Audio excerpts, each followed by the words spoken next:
জীবন আমাদের কখনো হাসতে শেখায়, আবার কখনো কাঁদতে। কখনো কখনো আমরা খুব আনন্দিত হই, আবার কখনো কখনো আমরা খুব হতাশাও হই। অনেক সময় এমন মনে হয় যে পরিশ্রম করেও আমরা যা প্রাপ্য তা পাই না।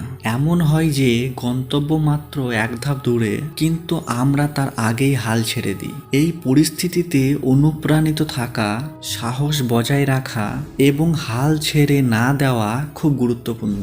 আপনিও যদি এমন একটি পর্বের মধ্য দিয়ে যাচ্ছেন, তবে আপনার সর্বদা এমন কিছু করা উচিত যাতে আপনি প্রতি মুহূর্তে অনুপ্রাণিত থাকতে পারেন। তাহলে চলুন এই অনুপ্রাণিত পয়েন্ট জেনে নিন। প্রথম পয়েন্ট, যা ঘটেছে তা নিয়ে চিন্তা করা বন্ধ করুন।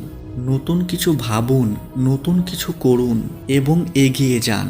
আপনি যদি যা ঘটেছে তাতে মগ্ন থাকেন, তবে আপনার আজকের দিনটা নষ্ট হয়ে যাবে। আর আপনি যদি সত্যি দিনরাত আপনার পিছনে ঘটে যাওয়া ঘটনার পুনরাবৃত্তি করতে থাকেন আপনার হৃদয় ও মনে, তাহলে আপনি ভবিষ্যতে নতুন কিছু করার সিদ্ধান্ত নিতে পারবেন না। এমন কেন হয় জানেন? এর কারণ হলো, যখন আপনার মন খারাপ চিন্তার পূর্ণ থাকে, তখন ভালো এবং অনুপ্রেরণাদায়ক চিন্তা তৈরি করতে পারে না। তাই আপনি সব কিছুতে ব্যর্থ হন। তাই আপনার যা ঘটে গেছে তা আপনি ভুলে যান এবং নতুন করে শুরু করুন। দ্বিতীয় পয়েন্ট, নদীর মতো সামনের দিকে এগিয়ে যান। নদী যখন বয়ে চলে, তখন সাগর কোথাও তা জানার জন্য তার কাছে কোনো ম্যাপ থাকে না।